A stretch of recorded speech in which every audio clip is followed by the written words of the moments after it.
ফাদখুলি ফি ইবাদি ওয়াদখুলি জান্নাতি। আমার বান্দারে, আমি জান্নাত যেটা বানাইলাম, নির্মাণ করলাম, বান্দারে ওই জান্নাতের ভিতরে তুমি চলে আসো।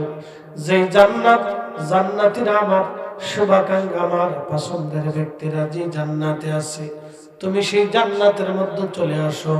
এই জান্নাত আমি তোমার জন্য বানাইছি। এই জন্য আল্লাহর নবী বলেন, আল কবরু রাউযাতুম মিন রিয়াজিল জান্নাহ। কারো কারো কবর আল্লাহ জান্নাতের বাগান বানায় দেয়, কারো কারো কবর আল্লাহ রওজা বানায় দেয়, রওজা। কারো কারো কবর আল্লাহ জান্নাতের বাগান বানায়, রওজা বানায় দেয়।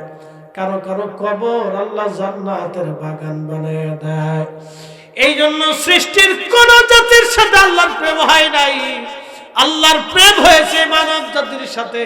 এই জন্য মানুষের ভিতরে খাজা বাবা আজমিরি আছে, মানুষের ভিতরে দাতাগঞ্জ বক্স আছে, মানুষের ভিতরে বাহাউদ্দিন নকশবন্দ বুখারী আছে, এই মানুষের ভিতরে মুজাদ্দিদ আল ফেসানি আছে, মানুষের ভিতরে শাহজালাল আমলি 360 আউলিয়া আছে, এই মানুষের ভিতরে সুফি ফাতিলি রসুলের নাম আছে, এই মানুষের ভিতরে হযরতে শাহ ওলিউল্লাহ মুহাদ্দিস দেহলভী আছে, এই মানুষের ভিতরে ইমাম মালিক আছে, এই মানুষের ভিতরে ইমাম নুমান বিন সাবিত আছে, ইমামুল আজম, এই মানুষের ভিতরে ইমাম আবু ইদ্রিস শাফি আছে, এই মানুষের ভিতরে ইমাম আহমদ ইবনে হাম্বল আছে, এই মানুষের ভিতরে অসংখ্য ওলিরা আসছে, এই মানুষের ভিতরে অসংখ্য বুজুর্গরা আসছে, এই মানুষের ভিতরে আল্লাহ ওয়ালারা আসছে।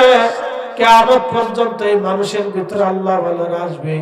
এই মানুষের সাথে আল্লাহর প্রেম হলো যখন দুনিয়াতে কোনো মানুষ থাকবে না, তখন আল্লাহ দুনিয়া চুরমার করে ভেঙে চুরে সারকার করে দিবে। বলে হুজুর, মানুষকে 1 নম্বর কালমা পড়নেওয়ালা, 2 নম্বরে কালেমার অনুসারী। বলে কালেমার অনুসারী কি? আল্লাহ এবং রাসূলের দেওয়া যত বিধান আছে, এই বিধানগুলি যারা মেনে চলবে তারা কালেমার অনুসারী। এই কালেমার অনুসারী যতদিন দুনিয়াতে থাকবে ততদিন কিয়ামত হবে না। যখন কালেমার অনুসারী শেষ হয়ে যাবে, তখন আল্লাহ বলবেন দুনিয়াতে আর কোনো মানুষ নাই। যেহেতু মানুষের জন্য দুনিয়া সাজাইলাম, যেহেতু আমি আল্লাহর আর গুণগান করার মতো কেউ নাই, তাহলে আমি আল্লাহ দুনিয়া আর রাখবো না। তখন আল্লাহ ডাক দিবে, ইসরাফিল, সিংহে ফুৎ তুমি দাও। সিংহে ফুৎকার দেওয়ার সাথে সাথে বিকট আওয়াজ হবে। এই বিকট আওয়াজে আসমান ভেঙে পড়বে। ইজাস সামাউন ফাতারাত, আসমান ভেঙে ভেঙে পড়বে। ওয়া ইদাল কাওয়াকিবুন তাসারাত, নক্ষত্রগুলি ভেঙে ভেঙে যাবে। ওয়া ইদাল বিহারু ফুজ্জিরাত, সাগর উত্তোলিত হয়ে যাবে। সমুদ্রগুলি জমিনের উপর আছর মারতে থাকবে। আল্লাহ ডাক দিয়ে বলেন, ইয়াউমা ইয়াকুনুন নাসু কাল ফারাশিল মাবসুস, মানুষগুলি বিক্ষিপ্ত পতঙ্গের মতো ছোটাছুটি করবে। কেউ কারো চেহারার দিকে তাকাবে না, কেউ কারো খোঁজ নেবে না। আল্লাহ বলেন, ওয়া তাকুনুল জিবালু কাল ইহনিল মানফুস, সেই দিন পাহাড়গুলি বিক্ষিপ্ত ধরিত পশমের মতো উড়ে উড়ে উড়ে উড়ে পাহাড় চলে যাবে। স্বামী বাবার দরবারে মুহিব্বিন, পাহাড়গুলি উড়ে উড়ে চলে যাবে। পৃথিবীর সবচেয়ে বড় পাহাড় মাউন্ট এভারেস্ট উড়ে চলে যাবে। পাহাড়ে উহুদ উড়ে চলে যাবে। পাহাড়ে জাবালে সৌর উড়ে চলে যাবে। জাবালে তুর উড়ে চলে যাবে। সব পাহাড়গুলি উড়ে উড়ে উড়ে উড়ে চলে যাবে। ইযা জুলজিলাতিল আরদু জিলজালাহা, পৃথিবী আপন প্রকম্পে কাঁপতে থাকবে। আহা, সেই দিন মিসমার হয়ে যাবে, কিচ্ছু থাকবে না, সব শেষ, একেবারে মিসমার নাই হয়ে যাবে, শূন্য হয়ে যাবে। আল্লাহ বলেন, কুল্লু মান আলাইহা ফানিউ ওয়া ইয়াবকা ওয়াজহু রাব্বিকা যুল জালালি ওয়াল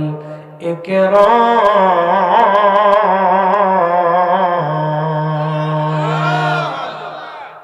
আল্লাহ বানাইলেন বানাইলেন কত জাতি, হইল না তোর প্রেম প্রীতি। আল্লাহ বানাইলেন কত জাতি, হইল না তোর প্রেম প্রীতি।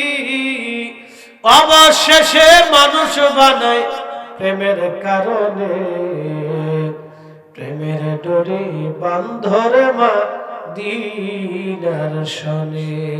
আহা প্রেমের ডোরি বান্ধরে মদিনার শনে।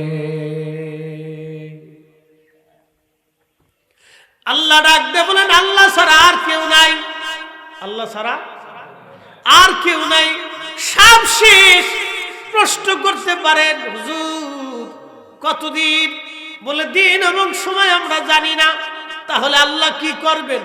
সৃষ্টির তো কিছুই নেই আল্লাহ ছাড়া, তাহলে আল্লাহ করবেন কি? আল্লাহ তার জবাব দিয়ে দিলেন ইন্নাল্লাহা, নিশ্চয় আমি আল্লাহ, ওয়া মালাইকাতাহু, আমার ফেরেশতারা, ইউসাল্লুনা আলান নবী, আমার নবীর উপরে দুরূদ পড়ে, আগামীতেও পড়বে। মারহাবা। আল্লাহ ছাড়া কেউ নাই। জোরে বলেন আল্লাহ ছাড়া কেউ নাই। তো আল্লাহর কাজ কি করবে না? ওই সময় আল্লাহ তার আখিরি নবীর উপরে আল্লাহ রহমত প্রেরণ করতে থাকবেন, একসাথে দুরূদ পাঠাইতে থাকবেন। একসাথে বলবেন আল্লাহু আকবার। আল্লাহর কাজ একটা আছে, ওই সময় আল্লাহ এই কাজ করবেন, তার রাসূলের উপরে জামন্দি দিতে থাকবেন, সন্তুষ্টি দিতে থাকবেন, ভালোবাসা দিতে থাকবেন। বুঝেন যে আল্লাহ তার রাসূলকে খুশি করতেন, এই জন্য ওনার নাম হলো হাবিবুল্লাহ। এই জন্য ওনার নাম কি? হাবিবুল্লাহ। হাবিবুল্লাহ হলো আল্লাহ যারে খুশি করে তিনি হাবিবুল্লাহ, আর খলিলুল্লাহ হলো যে আল্লাহরে খুশি করতে সে হলো খলিলুল্লাহ। তো ইব্রাহিম আল্লাহকে খুশি করতেন, আর আল্লাহ আমাদের নবীকে খুশি করতেন। এই জন্য উম্মত যদি রাসূলকে খুশি না করে তাহলে এই উম্মত কোনোদিন উম্মত হইতে পারে না। কি কথা বল না কেন? ওই উম্মত হতে পারে না, কিন্তু আফসোস এই উম্মত গরু চুরি করে। কি কথা বল না কেন? এই উম্মত সুদ খায়। কি খায়? সুদ খায়। এই উম্মত হারাম খায়। এই উম্মত অন্যের জমি মেরে দেয়, অন্যের টাকা মেরে দেয়, দোকানে বাকি খাইছে আর ফেরত দেয়। কি কথা ঠিক আছে কিনা? এলে এই উম্মত আবার মসজিদে বসে নামাজ পড়ে আল্লাহ মাফ করে দাও। শয়তানি চিন্তা করে কত বড় সিটার রয়েছে। হ্যাঁ, আমারও ফেল করে বলছে। ও কত আগে কিছু সময় আসে কলার ভিতরে ফরমালিন দিয়েছে আর নামাজ পড়ে আল্লাহ মাফ করো। কি কথা কর নাকি? দেশটা যে মাঝে মধ্যে কি হয় আমি তাল খুঁজে পাই না। হঠাৎ করে ডিমের দাম বাড়ে। আচ্ছা কারণটা কি? ডিম মুরগে কি হরতাল ডাক দিছে? তো ডিমের দাম বাড়লো কে? ওই মজুদ সিন্ডিকেট আলা। হঠাৎ করে গ্যাসের দাম বাড়লো। আচ্ছা বলেন গ্যাস কি আসা বন্ধ হয়ে গেছে? মাটির নিচ থেকে গ্যাস আসে না? গ্যাস তো ঠিক মতোই আসতেছে, তো গ্যাসের দাম বন্ধ হলো কে? বাড়লো কে? তার অর্থ হলো মজুদ সিন্ডিকেট আলার গ্যাসের দাম বাড়েছে। আচ্ছা সিন্ডিকেট যারা করে তারা কি কুত্তা না বিলাই না শুয়োর না গরু না ছাগল? ওরা তো মানুষই। কি কথা ঠিক আছে কিনা? আচ্ছা বলেন তো যারা সিন্ডিকেট করে ওরা কি সব হিন্দু, বৌদ্ধ, খ্রিস্টান? তো কারা? মুসলমানই। ওর ভিতরে কিছু হাজিও আছে। কি কথা কথা? এদেশে বড় বড় ব্যবসায়িক যারা পয়সা সবাই কিন্তু হজ করে আসছে। আবার মক্কায় প্রত্যেক মাসে মাসে পারলে যায়, রমজানে তো যাই একটু ঘুরলে দিয়ে আসি, যাই একটু ঘুরে আসি, গুনা টানা বহুত করছি, একটু মাপসাপ করাই নিয়ে আসি, দিয়ে পারি কিনা। হাজরা আসাদ সুমা দেওয়ার জন্য যুদ্ধ করেছে, দেখি একবার যদি সুমা দিতে পারি তো গুনা মাপ। কিন্তু শতান জানে না যে অন্যের যে রক্ত চুষে গেছে, এই রক্ত চুষা যে এই কোনোদিনও হাজরা আসাদ সুমা দিলে যায় না, এটাও বুঝেই না। কি কথা ঠিক আছে কিনা? অন্যের যে রক্ত চুষে গেছে ও কাবা শরীফ দিয়ে মাপ চলে যে মাফ করে না আল্লাহ, এটাও জানে না। এটাও জানে না, মনে করছে কাবাদের মাফ চলে সেই যে আল্লাহ মাফ করে দিচ্ছে। আরে বেটা তুমি যে অন্ধের টাকা, গরিবের টাকা, মিসকিনের টাকা মেরে দিছো, ও কানা মাফ না করা পর্যন্ত তো আল্লাহ মাফ করবে না। ও বেটা বুঝে না, মনে করছে আমি কাবা শরীফ ধরে দোয়া করছি, কাঁদছি, আল্লাহ মাফ করে দিছে। তুমি নামাজ পড়ো না, এটা আল্লাহ মাফ করতে পারে, কিন্তু আর এক বেটার যে হক মেরে খেয়েছে এটা আল্লাহ মাফ করতো না। এটা কোনোদিন আল্লাহ মাফ করবে না। বান্দা মাফ না করা পর্যন্ত আল্লাহ করবে না। এই জন্য নামাজ যতই পড়েন কাজ হবে না যদি হালাল খাবার না থাকে। ওয়াজ কিন্তু একবারে 1000টা না নিতে বলে একটা নিয়ে যায়। এই যে আপনাদের এই সামনে আমি চা খাইলাম, যদি এখন মদ খাইতাম আপনার ওয়াজ শুনতেন আমার জীবনে না, আপনারা সব মানুষ উঠে চলে যেতেন যে এই হুজুরের ওয়াজ শোনা যাবে না, আর এরও বের করে দেন, এটা বের করেন, এক্ষুনি বের করেন। তাহলে আমি হারাম খাওয়ার করেন, আপনারা আমার ওয়াজ শুনলেন না, কথা তো সত্য, তো দারুণ কথা, সিদ্ধান্ত সুন্দর আপনাদের যে আমি হারাম খাইছি, আপনারা আর ওয়াজ শুনবেন না। এখন প্রশ্ন হচ্ছে হারাম খেলে কি হয়? হারাম খেলে দেহ নাপাক হয়ে যায়। কি নাপাক হয়ে যায়? দেহ নাপাক হয়ে যায়। এখন আমি যদি এখানে এই পানির সাথে যদি গরুর পেশাব মিলিয়ে দেন, আমি যদি খাইলাম, তাহলে খাওয়ার পরে কি আমার শরীর আর পাক থাকে না নাপাক হয়ে যায়? তাহলে আমার নাপাক যদি হয়ে যায়, এখন বলেন আমি নামাজ পড়লে নামাজ হবে? কারণ শর্ত হলো শরীর পাক, কাপড় পাক, জায়গা পাক। কথা ঠিক আছে না? শরীর পাক, কাপড় পাক, জায়গা পাক। শরীরের উপরে ময়লা লাগছে, আপনি পানি দিয়ে ধুবেন, সাবান দিয়ে ধুবেন, ময়লা চলে যাবে। কিন্তু শরীরের ভিতরে যেই নাপাক ঢুকছে, ওটা কোন সাগরের পানিতে ধুবেন আপনি আমার বলেন? এই জন্য অলি যারা ছিলেন দেখতেন, তারা না খেয়ে থাকতেন কিন্তু হারাম খাইতেন না। সাহাবীরা দেখতেন পেটের ভিতরে পাথর চাপা দিয়ে বেঁধে রাখতেন রশি দিয়ে, কাপড় দিয়ে, কিন্তু কখনো তারা হারাম খাইতেন না, হারামের দিক তাকাইতেন না। কারণ তারা জানতেন এটা তাকাইলে, এটা ধরলে, এটা খাইলে আমি শেষ, আমার জিন্দেগি শেষ হয়ে যাবে। যেন কোনো ওয়াজ যদি বাড়ি না নিতে পারেন, তাহলে এই ওয়াজটা নিয়ে। নারী সমাজ যারা শুনতেছেন তারা ভালো করে শুনেন। বেশিরভাগ মহিলারা অনেকে লোভ সামলাইতে পারে না, কথা ঠিক আছে কিনা? অনেক নারীরা লোভ সামলাইতে পারে না। তো নারীদেরকে বলতেছি সতর্ক থাকেন, যা খাবেন হালাল খায়েন। স্বামীরে কখনো, কোন স্বামী যদি আপনার বাড়িতে হারাম নিয়ে আসে, নারী জাতিদেরকে বলবো বোন আমার, মা আমার, ও স্বামীরে আপনি একবারে লাল সিগন্যাল দিয়ে বলে দেন, স্বামীরে আপনি হারাম আনবেন, আমি আপনার বাড়িতে থাকবো না, রান্না বান্না করবো না, কারণ আপনার এই হারাম উপার্জন আমি খাবো না, কিয়ামতের ময়দানে আমি আসামি হব না। কি কথা কর না কেন, ঠিক আছে কিনা? কিন্তু বেটিরা তাতে নাই, বেটিরা আসলে শাশুড়ির কেমনে ঘর থেকে বের করবে, কথা ঠিক আছে কিনা?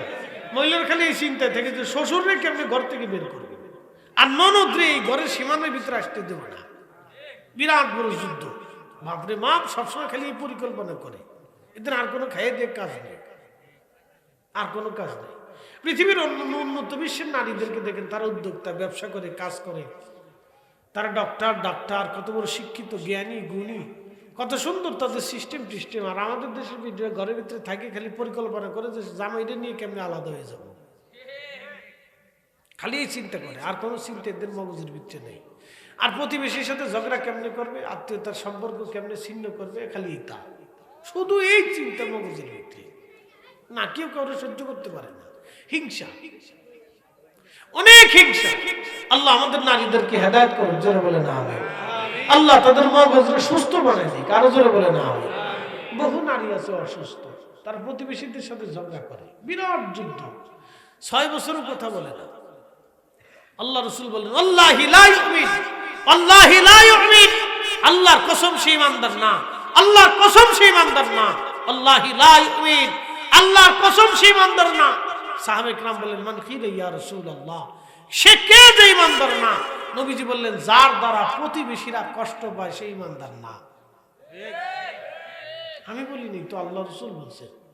তা আপনি আপনার দ্বারা যদি প্রতিবেশী নিরাপদেই না থাকে, তাহলে আপনি কি মুসলমান হইলেন? আপনার দ্বারা যদি প্রতিবেশীরা কষ্টই পায়, তাহলে কি নিরাপদ পারেন? আমাদের দেশে কিছু প্রতিবেশী আছে, বাড়ির পাশে গাছ লাগাইয়া গাছটারে আস্তে করে কাজ করে আর একজনের জমির দিকে ঘুরাই দেয়। কি আছে না ভাই?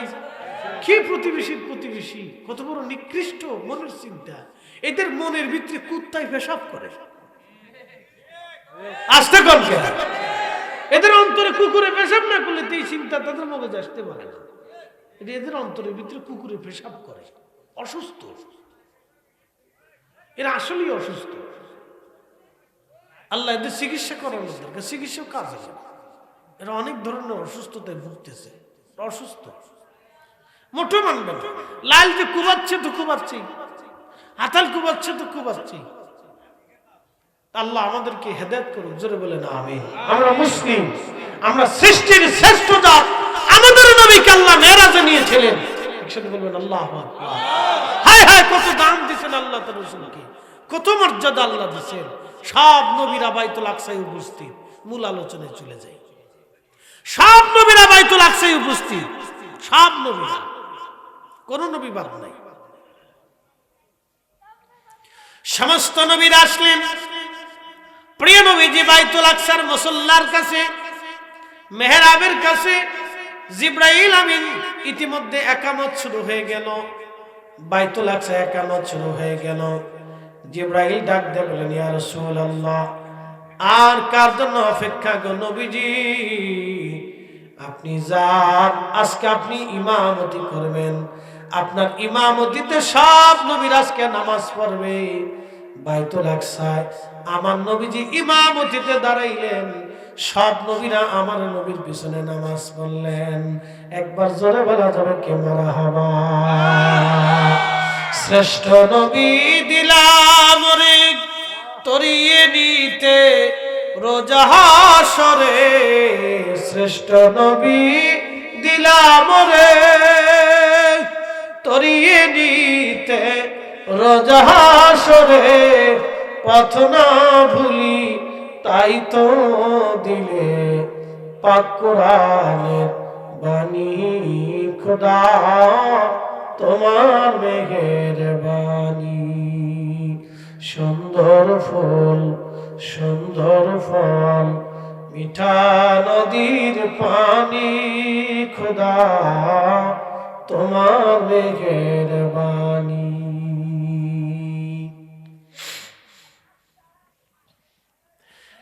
শনিবার দরবারের মুসলমানেরা,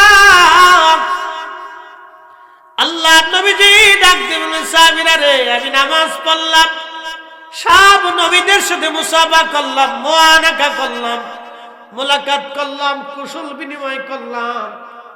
নবী হলেন 2,24,000, 2,24,000 নবী উপস্থিত। সবার সাথে যদি একটু কুশল বিনিময় বলে, কথা বলে, মুসাফা করে, মুআনাকা করে, তাহলে এক একজন নবীর পিছনে সময় যাবে 30 সেকেন্ড। 1 মিনিট ধরলাম না, 30 সেকেন্ড ধরলাম। ভালো করে বুঝিয়ে, 30 সেকেন্ড মেরাজ বুঝে যান, 30 সেকেন্ড।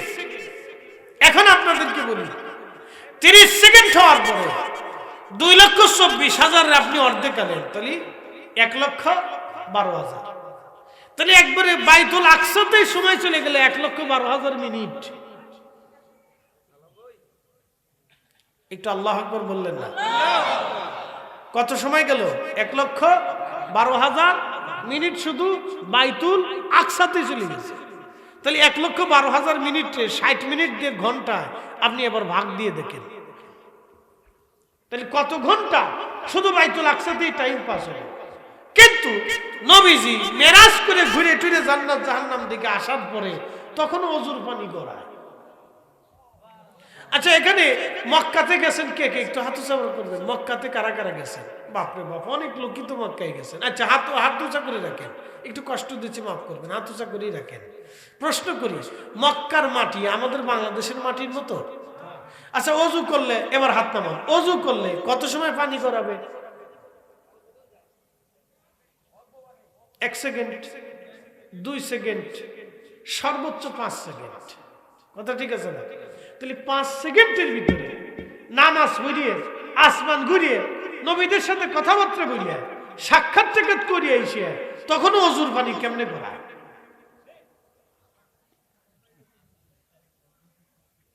আল্লাহর কাছে তো সবই, আল্লাহ তো সব করছে। কিন্তু আমি আপনাদেরকে প্রশ্ন করলাম, এখানে একটা রহস্য আছে না? রহস্য তো আছে, এই রহস্যটা উদ্ঘাটন করতেছি। আসেন, আল্লাহ করেছে সব, কিন্তু রহস্য তো একটা আছে। রহস্য আল্লাহ তো করে, তো কার জন্য করে? নবীর জন্য। কি কথা ঠিক আছে কিনা? রাসূলের জন্য। তো রাসূলের জন্য আল্লাহ সমস্ত সৃষ্টিটাকে স্টপ করে দিয়া শুধু তার রাসূলের মেরাজটাকে আল্লাহ চালু রাখলেন। একসাথে বলবো না মারহাবা। এই জন্য কাজী নজরুল চমৎকার করে কবিতা আর ছন্দে লিখেছিলেন, তৌহিদেরই মুর্শিদ আমার মুহাম্মাদের নাম, মুর্শিদ মুহাম্মাদের নাম, ওই নাম জপলে বুঝতেই পারি, ওই নাম জপলে বুঝতেই পারি খোদারি কালাম, মুর্শিদ মুহাম্মাদের নাম। ও হাজিরিন, তাম সৃষ্টিকে আল্লাহ স্টপ করে দিলেন। যে ঘুমাচ্ছিল ওইভাবে আছে, যে দাঁড়িয়েছিল ওইভাবে আছে, যে বসেছিল ওইভাবে আছে। সাগরের জায়গা সাগর স্টপ, নদীর জায়গা নদী স্টপ, পৃথিবীর জায়গা পৃথিবী স্টপ, সৃষ্টির জায়গা সৃষ্টি স্টপ। শুধু নবী, শুধু নবী, শুধু নবীর মেরাজ, নবীজির মেরাজ, শুধু রসুলের মেরাজ, নবীর মেরাজ ছাড়া সব সৃষ্টিটাকে আল্লাহ স্টপ করে দিলেন, মেরাজ চলমান রাখলেন। নবীজি বললেন সাহাবীরা রে, নামাজ পড়ে বের হলাম, একটা পাথর আমাকে সালাম দিল, আসসালাতু ওয়াসসালামু আলাইকা ইয়া রাসূলুল্লাহ। সাহাবীরা রে, পাথর যখন আমাকে সালাম দিল, ডাক দিলাম পাথর রে, কি জন্য তুমি সালাম দাও? পাথর ডাক দিয়ে বলে, ইয়া রাসূলুল্লাহ, আমি 1450 বছর ধরে আপনার অপেক্ষায় বাইতুল আকসাতে দাঁড়ানো আছি। আমি নবীদের কাছ থেকে শুনেছি আপনি এইখানে আসবেন, ইমামতিতে নামাজ পড়বেন। হুজুর, দুনিয়ার কোন মানুষের পায়ের আঘাত আমি আমার পাথরের গায়ে লাগাইতে দেই নাই। ইয়া রাসূলুল্লাহ, একটা কারণে, আপনি আমার পিঠের উপরে কদম রেখে বরাকের পিঠে সওয়ার হবেন। শুধু কদমের ধুলি বালির আশা আমি পাথর 1400 বছর ধরে দাঁড়ানো আছি। ও স্বামী বাবার দরবারের মুহিব্বিন, আহা ঘাটাইলবাসী, পাথর নবীজির অপেক্ষায় দাঁড়ানো, অথচ আপনি উম্মত হই কলিজার ভিতরে রসুলের মায়া ভালোবাসা এখন আনতে পারেন নাই। এটাই আমাদের জীবনের ব্যর্থতা। ভাই আমার, ভালো করে শুনে যান, ওই নবী যদি ভালোবাসতে পারেন, ওই রসুলকে যদি খুশি করতে পারেন, তাহলে কবরে হাসতে হাসতে জান্নাত পাবেন। কবর একটা প্রথম ইমিগ্রেশন, কবরের ইমিগ্রেশন যদি পার হতে পারেন, বাকি রাস্তাগুলি সহজ হয়ে যাবে। কবর হলো আখিরাতের ইমিগ্রেশন।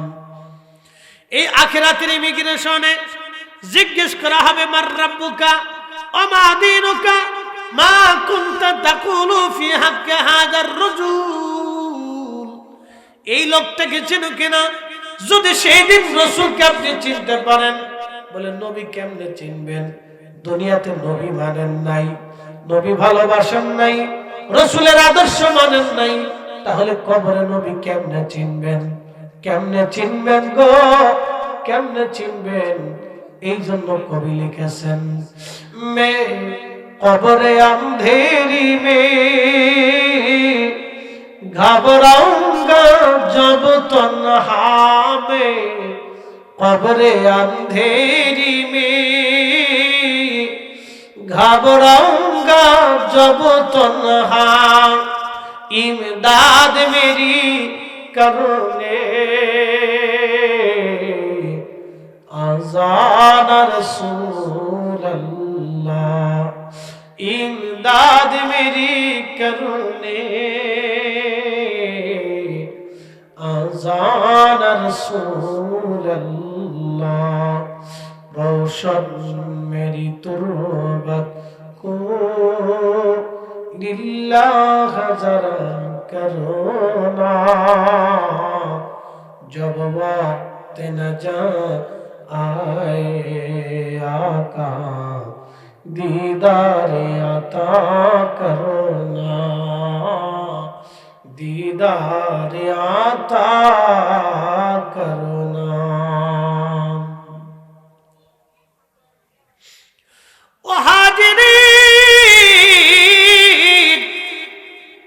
প্রিয় নবীকে যদি দুনিয়ার থেকে চিনে না যান, কবরে কেমনে চিনবেন? সেই দিন কবরে নবী আসবে, রসুলকে দেখানো হবে সেই দিন। যদি নবীকে মেনে যান, নবীকে খুশি করে যান, ওই কবর আপনার জন্য সহজ হয়ে যাবে। ওই ইমিগ্রেশন আপনার পার হয়ে গেলে আর কোনো বাধা আপনার নাই। কবরের ইমিগ্রেশন যদি আপনি জবাব দিতে না পারেন, আপনি আপনার ফাইলপত্র যদি দেখাইতে না পারেন, তাহলে ওইখানেই আপনাকে বন্দী করে দেওয়া হবে। আপনাকে আর ঢুকতে দেওয়া হবে না, সরাসরি জাহান্নামে নিয়ে চলে যাওয়া হবে। এক হাঁটাইলেন মুসলমান, প্রিয় নবীজি ডাক দিয়ে বলতেছেন, পাথর তোমার আবেদন মঞ্জুর। নবীজি পাথরের উপরে কদম মোবারক রাখতে যাবে। আল্লাহ ডাক দেয়া বললেন, পাথর রে নরম হয়ে যাও, আমার বন্ধু তোমার কদমে, তোমার পিঠে কদম রাখবে, আমার বন্ধুর যেন কোনো কষ্ট না হয়। যারা কাবাতে গেছেন, মাকাম ইব্রাহিম, ইব্রাহিম আলাইহিস সালামের পায়ের ছাপ পাথরে এখনো আছে। কথা ঠিক আছে কিনা? তাহলে ইব্রাহিম আলাইহিস সালামের পায়ের ছাপ, ওই পাথরের উপরে কদম রেখে ইব্রাহিম পাথর গাঁথছিলেন। ওই পাথরের ইতিহাস আজকে শুনে যান। হযরত ইসমাঈল আলাইহিস সালাম ওই পাথরটা নিয়ে আসলেন। আল্লাহর নবী ইব্রাহিম পাথরের উপরে কদম রাখলেন। পাথরটা অটোমেটিক লিফট হয়ে গেল। আমাদের দেশে যে ইলেকট্রনিক্স লিফট আছে, চাপ দিলে, আপনি সুইচ দিলে লিফট আপনাকে কারেন্টের মাধ্যমে উপরে নিয়ে চলে যাবে, আবার নিচে নিয়ে চলে আসবে। ঠিক ইব্রাহিম আলাইহিস সালামের পাথরটা অটোমেটিক লিফট হয়ে গেল। যখন উনি পাথর গাঁথতেন, লিফট অটোমেটিক ভাবে উপরের দিকে চলে আসতো। আল্লাহ পাথরটাকে নরম বানাই দিলেন। সাইয়েদনা ইব্রাহিম আলাইহিস সালামের পায়ের ছাপ পাথরে রেখে গেল। সেই পাথরখানা কাবাতে হাজার হাজার বছর ধরে এখনো আছে। আশা করা যায় কিয়ামত পর্যন্ত এই পাথরখানা ওইখানে থাকবে। কোটি কোটি মানুষরাই পাথর দেখতে যাবে, পাথরের কাছে যায় দেখবে হযরত ইব্রাহিম আলাইহিস সালাতু ওয়াস সালামের সেই মুজিজা এখনো সেই পাথরের সাথে লেগে আছে। হযরত নবী ইব্রাহিম ওই পাথর মোবারকের উপরে পা রেখে, কদম রেখে তিনি কাবা গেঁথেছিলেন। সেই দাগ এখনো আছে। একসাথে বলবেন আল্লাহু আকবার। না না না, একটু ঘুম আসবে, রাত্র অনেক, প্রায় 1:45 বেজে গেছে, রাত্র গভীর। 1টার মতো কাছাকাছি, 10টা মিনিট আর বাকি আছে 1টা বাজার। স্বামী বাবার দরবারের ভিতরে আপনারা বসে আছেন, বহু দূর থেকে আসছেন, অনেকে বিভিন্ন জায়গা থেকে ছুটে আসছেন বাৎসরিক মাহফিলটা ইসালে সওয়াব আদায় করার জন্য, কিছু কথা শোনার জন্য। একটু শুনে যান, সাইয়েদনা ইব্রাহিমের মুজিজা হাজার হাজার বছর আগে থেকে চালু এখনো আছে। সেই পাথর এখনো কাবার পাশে রেখে দেওয়া হয়েছে। তার অর্থ হলো সেই পাথর কিয়ামত পর্যন্ত থাকবে। ইব্রাহিম আলাইহিস সালামের পায়ের দাগ এখনো আছে। তিনি এই পাথরের উপরে পা রেখে কাবা শরীফ গেঁথেছিলেন, কাবা নির্মাণ করেছিলেন। সেই পাথর এখনো আছে। কিন্তু আশ্চর্য হবেন, নবীজি যে পাথর মোবারকের উপরে কদম রেখে বোরাকে সওয়ার হয়েছিলেন, সেই পাথরখানা এখনো বাইতুল আকসাতে আছে। জোরে আল্লাহু আকবার। সেই পাথরের ভিতর থেকে জান্নাতের সুঘ্রাণ এখনো আসে। কোন আতর দেওয়া লাগে না, আতর দেওয়া, কিন্তু নবীজির কদম মোবারকের ছাপ থেকে, পাথর থেকে এখনো বেহেশতের ঘ্রাণ আসে। তার মানে আমার নবীর মুজিজা এখনো আছে। কি কথা ঠিক আছে কিনা? এখনো আছে। ও মুসলমান, কাবা শরীফে যদি যান, জমজম কুয়ার নাম কি, জমজমের পানি এখনো আছে। কোনদিনও জমজমের পানি শুকায় না, জমজম এখনো আছে। ওটা হযরত সাইয়েদনা ইসমাঈল আলাইহিস সালামকে মোহাম্মদকে সংক্রান্ত সেই মুজিজা এখনো আছে। কিন্তু মদিনাতে গেলে একটা মুজিজা এখনো পাবেন। মক্কাতে আপনি জমজম পাবেন, মদিনাতে একটা কুয়া পাবেন, বীরে গার্স। যদি কোনোদিন আবার মদিনাতে যান, বীরে গাছ যেই কুয়ার পানি দিয়ে নবীজিকে ইন্তেকালের পরে গোসল দেওয়ানো হয়েছিল, নবীজি ইন্তেকালের সময় আলীকে বললেন, আলী রে, আমি ওই কুয়ার পানি ভালোবাসি, ওই কুয়ার পানিটাকে আমি মহব্বত করি। আলী রে, এই কুয়াটা আল্লাহর জান্নাতের কুয়া, বীরে গাছ। বীরে খাইছেন না? মুআল্লিমদেরকে নিয়ে বলবেন যে যেই কুয়ার পানি দিয়ে নবীজিকে গোসল দেওয়া হয়েছিল, আমরা রে ওই কুয়ার কাছে নিয়ে যা, ওই পানি দিয়ে ওযু করবেন, ওই পানি পান করবেন, ওই পানি দিয়ে মুখ ধুবেন। বীরে গাছ, প্রিয় নবী বলতেন এটা জান্নাতের কুয়া, আল্লাহ জান্নাত থেকে আমার জন্য এই কুয়াটা আল্লাহ পাঠাইছে।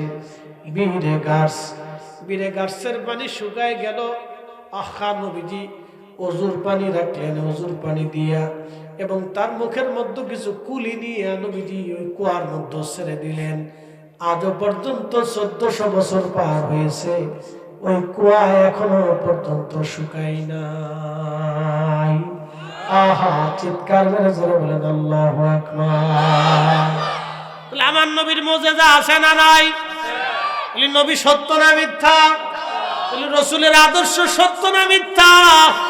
এটা বুঝার পরেও যারা রাসূল মানে না তারাই বোকা। এই কথা ঠিক আছে কিনা? আহা, তাদের আখিরাত নষ্ট হবে। কি কত সুন্দর আপনি দেখেন, বীরে গাছ এখনো আছে, বেহেশতের কুয়া এটা। জমজম এটা কাবার কুয়া, বীরে গাছ হলো মদিনার কুয়া। মদিনা শরীফ থেকে বদরে যাওয়ার সময় আর একটা কুয়া পাবেন, এই কুয়ার নাম বীরে শেফা। বীরে শেফা 70 জন নবী কুয়ার পানি পান করেছেন, একজন দুইজন না, 70 জন নবী এই কুয়ার পানি পান করেছেন। নবীজি বদরের যুদ্ধ শেষ করে রাস্তা দিয়ে মদিনায় আসতেছিলেন, কুয়া দেখে সাহাবীরা এখানে তাবু গাড়লেন, কিন্তু সাহাবীরা এসে দেখলেন কুয়ার মধ্যে কোনো পানি নাই, কুয়াটা একেবারে শুকায় গেছে।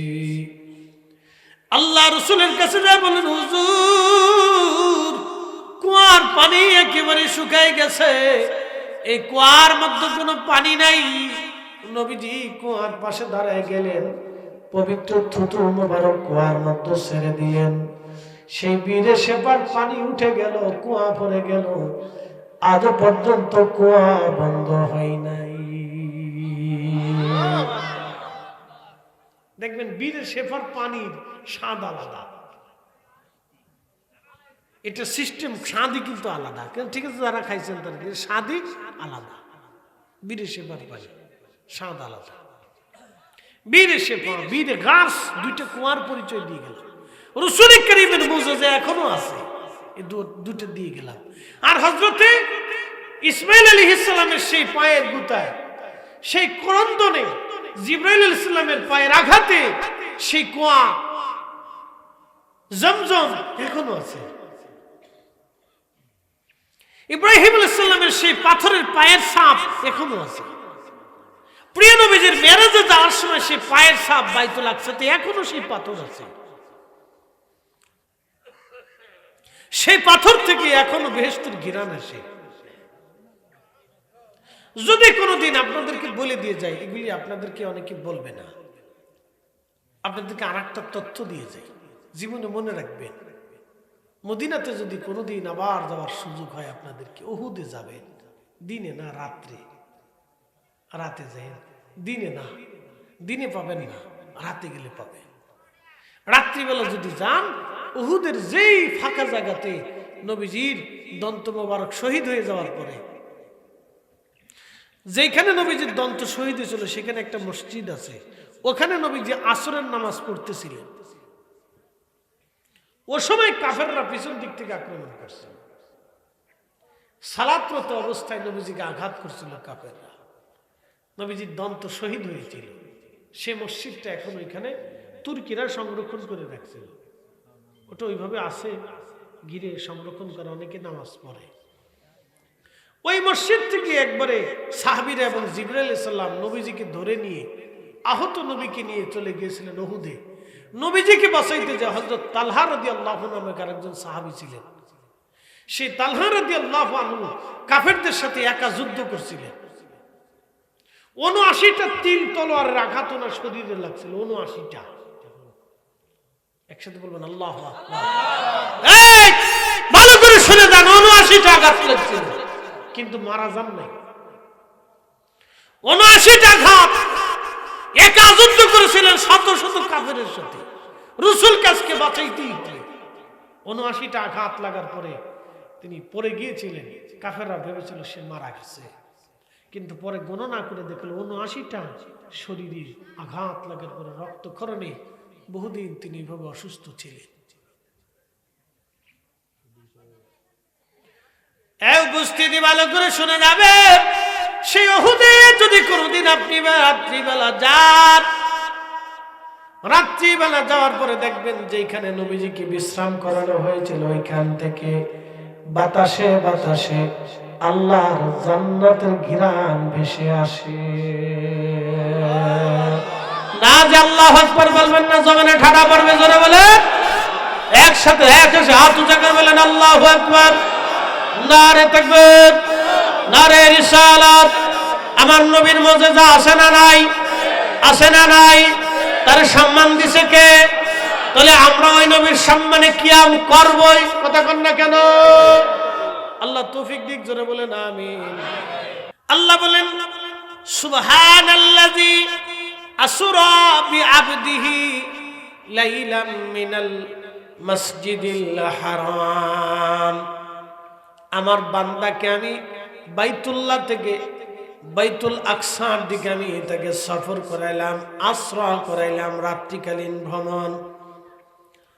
আমাদের দেশে একদল আছে, তারা বলবে মেরাজটা স্বপ্নে হয়েছিল, এটা বাস্তবে হয় নাই। আবার কেউ বলবে মেরাজ রজব মাসে হয় নাই, রমজান মাসে হয়েছিল। বুঝতে পারছেন? মানে বাংলাদেশে যে কত তালের মানুষ আছে, আমি মাঝে মধ্যে তাল খুঁজে পাই না। কত তালের যে লোক আছে দেশে। এই জন্য একটা কথা আপনাদেরকে বুঝাই, ইসলাম ওলিদের কাছে নিরাপদ। আপনি ঠিক বললেও ঠিক, না ঠিক বললেও ঠিক। যদি আপনারটা ঠিক হয় যে আপনি মানতেছেন না না ইসলাম ওলিদের কাছে নিরাপদ না, তাহলে পরে শাহজালালটা আপনি আমার বুঝাই দেন,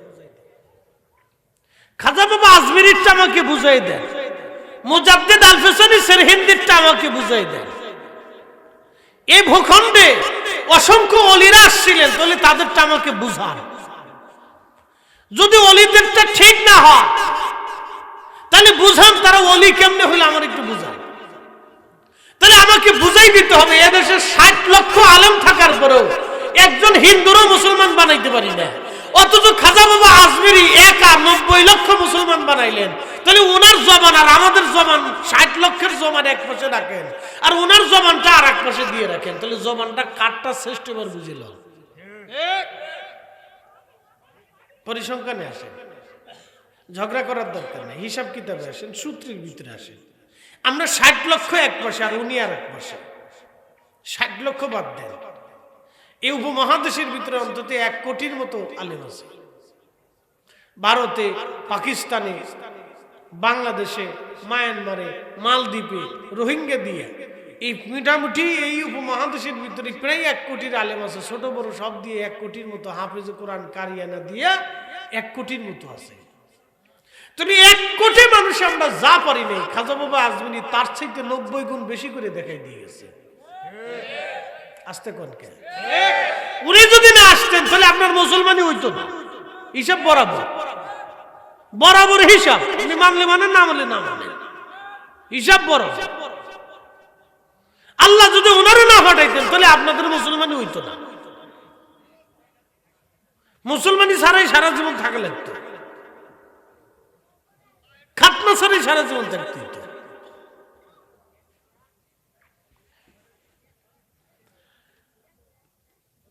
প্রিয় চান্তরাবাসী, খুব মনোযোগ দিবেন।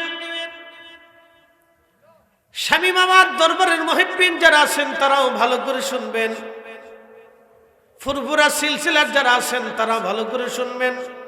বিভিন্ন দরবারের মুহিব্বিন মুরিদিন আশিকিন যারা আছেন তারাও ভালো করে শুনবেন।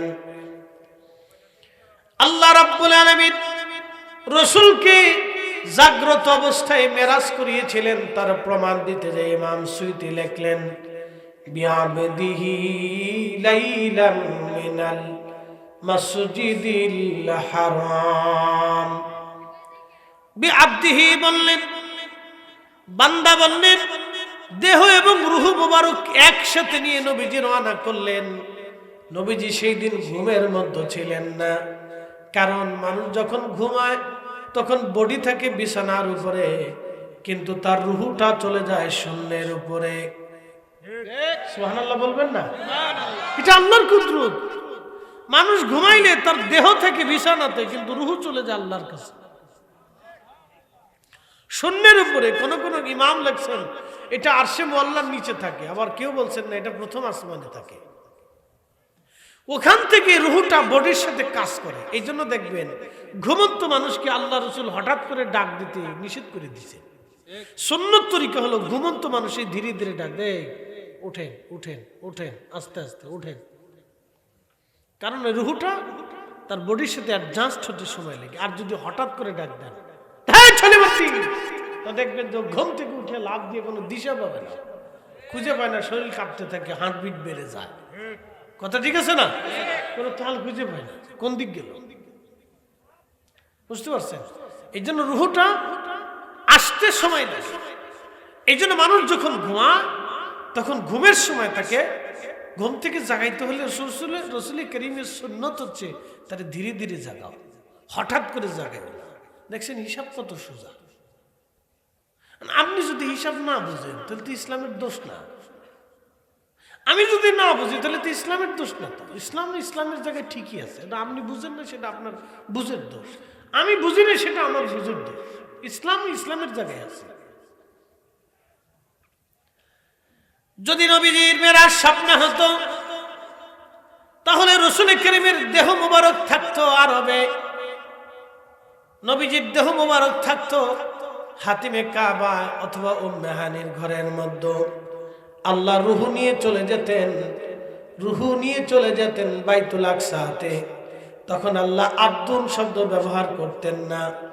দেহের সাথে রূহের সাথে দেহ একসাথে নবীজিকে আল্লাহ যখন নিয়ে চলে গেলেন জাগ্রত অবস্থায়, তখনই আল্লাহ বলেন, বিআবদিহি লাইলাম মিনাল মাসজিদিল হারাম। কি চমৎকার ব্যাখ্যা ইমাম সুয়ুতি করছে, এটা মাথার ভিতর কাজ করে না।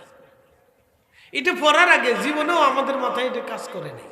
অথচ 550 বছর আগে বিশ্ববিখ্যাত ইমাম 1500 কিতাব রাখছে, 2 লক্ষ হাদিস মুখস্থ ছিল না।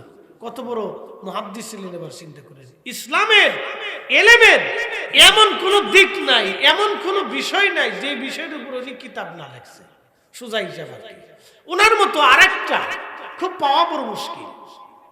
এমন একজন প্রসিদ্ধ মুহাদ্দিস যিনি ইসলামের এমন কোন সাবজেক্ট নাই, বিষয় নাই যে বিষয়ের উপর উনি কিতাব লিখে নাই উম্মতকে ধন্য করে না গেছে। এত বড় ইমাম ছিলেন, এত বড় রাইটার ছিলেন, এত বড় মুহাদ্দিস ছিলেন, এত বড় বিজ্ঞ আলেম ছিলেন ইমাম জালালউদ্দিন সুয়ুতি। আল্লাহর নবী তার উপরে খুশি হইয়া ৭৫ বার স্বপ্নে রাসূল করিম তার সাথে দেখা দিয়ে গেছে। কতবার? কথা কর না, জোরে বলে। আমাদের দেশে বহু আলেম আছে, রাসূলরে দেখছে কয়জন? বুঝতে পারছেন? আলেমের সিগনেচার কিন্তু রাসূলের দপ্তর থেকে আসতে হবে। ওখান থেকে মঞ্জুরিয়ত না আসলে, খালি কামিল পাস করলে আলেম হওয়া যায় না, মাদ্রাসায় পড়ালে আলেম হওয়া যায় না। আলেম হইতে হলে রাসূলের রেজামন্দি লাগে, সন্তুষ্টি লাগে, সিল লাগে, ইমিগ্রেশনের সিল লাগবে। একসাথে দেখুন আল্লাহু আকবার। মদিনার সনদ না আসা পর্যন্ত তার আলেমের নামের কাতারে কাজ হবে না। মদিনাওয়ালার সনদ লাগতে হবে, ওখান থেকে সনদ আসতে হবে। প্রিয় উপস্থিতি হাজিরিন, আল্লাহ নবীজি প্রিয় নবীজিকে ঘুম থেকে জাগানো হলো। আল্লাহ নবী বললেন, উম্মে হানির ঘরের মধ্যে ঘুমিয়েছিলাম, জিবরাইল আমার ঘর ছাদ ফাঁকা করে ভিতরে ঢুকলেন, আমাকে উঠাইলেন, ঘর থেকে বের করে নিয়ে আমার সিনা সাক করাইলেন, ওপেন হার্ট সার্জারি যেটা বলা হয়, বুকের এই নরম জায়গা থেকে ফেরে একবারে নাভি পর্যন্ত ফেরে নিয়ে কাল্ব মোবারক বের করে জমজমের পানি দিয়ে ধৌত করলেন। ইমাম সুয়ুতি রাহিমাহুল্লাহ লেখলেন, ইমাম বাইহাকি দালাইলুন নবুয়াতের হাদিস থেকে তিনি বিশুদ্ধ সনদে একখানা হাদিস এনেছেন। আল্লাহর নবীর জন্য আল্লাহ বেহেশত থেকে খাজিনা ভরে নবীর জন্য ইলম এবং হিকমত নিয়ে আসলেন। ইলম এবং হিকমত এনে প্রিয় নবীর কাল মুবারকের মধ্যে আল্লাহর নবী জিবরাইল ঢুকিয়ে দিলেন এবং বক্ষ মুবারক সেলাই করে দিলেন। এই জন্য আল্লাহ বললেন, কামা আরসালনা ফীকুম রাসূলাম মিনকুম ইয়াতলু আলাইকুম আয়াতিনা। নবী গো, আমি তাদের মধ্যে আপনাকে পাঠাইলাম। কে পাঠাইছে? কাকে পাঠাইছে? রাসূলকে। হুজুর, আমি আপনাকে তাদের মধ্যে পাঠাইলাম, ইয়া রাসূলুল্লাহ, আপনাকে পাঠাইলাম। আপনি আপনার উম্মতকে আমি খোদার আয়াত সমূহ তেলাওয়াত করে আবৃত্তি করে হুকুমগুলি বিধানগুলি আপনি আপনার উম্মতকে জানাবেন ইয়া রাসূলুল্লাহ। এরপরে আল্লাহ বললেন, ওয়ায়ুযাক্কিকুম, আপনি আপনার উম্মতকে পবিত্র বানাবেন, পাক বানাবেন। আপনি উম্মতকে পাক বানাবেন। এজন্য ঈমান ছাড়া কেউ পাক হতে পারে না। যার ভিতরে ঈমান নাই সে অপবিত্র, যার ভিতরে ঈমান নাই সে নাপাক, যার ভিতরে কালেমা নাই সে নাপাক, যার ভিতরে ঈমান নাই সে নাপাক। ইন্নামাল মুশরিকুনা নাজাসুন, প্রত্যেক মুসলিম যারা অবিশ্বাসী, লা ইলাহা ইল্লাল্লাহ মুহাম্মাদুর রাসূলুল্লাহ, এই কালেমা সাল্লাল্লাহু আলাইহি সাল্লাম, এই কালেমা যে মানে না সে নাপাক, সে অপবিত্র। এই জন্য রাসূলের আব্বা আম্মা ছিলেন পাক। নবীজির আব্বা আম্মাকে যারা কাফের বলবে তারা হলো নিকৃষ্ট শয়তানের দালাল মুনাফিক। কি কথা বল না কেন? আল্লাহ রাসূলের আব্বা আম্মাকে যারা কাফের বলবে তারা নিকৃষ্ট শয়তানের দালাল। কারণ কোন নাপাক ব্যক্তি দিয়ে রাসূলকে আল্লাহ দুনিয়াতে আনেন নাই, কোন নাপাকের রেহেমের ভিতরে নবীকে আল্লাহ রাখেন নাই, কোন নাপাকের মাধ্যম দিয়ে আল্লাহ দুনিয়াতে নবীকে আনেন নাই। আল্লাহ পাক রব্বুল আলামিন বললেন, ওয়া তাকাল্লুবাকা ফিস সাজিদিন, নবীজি আপনাকে সেজদাকারীদের মাধ্যমে দুনিয়াতে আনছি। কাজী নজরুল কত চমৎকার লিখলেন, ধুলির ধরা বেহেশত আজ জয় করিল দিল রে লাজ, আজকে খুশির ঢল নেমেছে ধূসর সাহারায় রে সাগর আকাশ বাতাস দেখবি যদি আয়, আয় রে সাগর আকাশ বাতাস দেখবি যদি আয়। ও স্বামী বাবার দরবারের মুহিব্বিন টাঙ্গাইলবাসী, ভালো করে শুনে যাবেন। আমার রাসূল করিম আল্লাহ বলেন, ওয়ায়ুযাক্কিকুম, আপনি উম্মতকে পাক বানাবেন। তার মানে হলো রাসূল পাকেরও পাক, পাক করনেওয়ালা। কি কথা বলেন না কেন? নবী কি করনেওয়ালা? পাক করনেওয়ালা। তিনি উম্মতকে পবিত্র বানানোর জন্য আল্লাহ থেকে দুনিয়ার মধ্যে পাঠাইলেন। আল্লাহ এখানে শেষ করলেন না, আল্লাহ বললেন, ওয়া ইউআল্লিমুকুমুল কিতাবা ওয়াল হিকমা, হুজুর আপনি উম্মতকে তাদেরকে কিতাব শিক্ষা দিবেন, হিকমত শিক্ষা দিবেন। কিতাবের নাম হচ্ছে কোরআনুল কারীম শিক্ষা দিবেন। কোরআনের বিধান, কোরআনের আইন, হালাল এবং হালাল, হারাম এবং হারাম, ফরজ ওয়াজিব সুন্নাত মুস্তাহাবগুলি শিক্ষা দিবেন। কোরআনের আরেকটা দিক আছে, এই দিকের নাম হচ্ছে ইলমে বাতিন।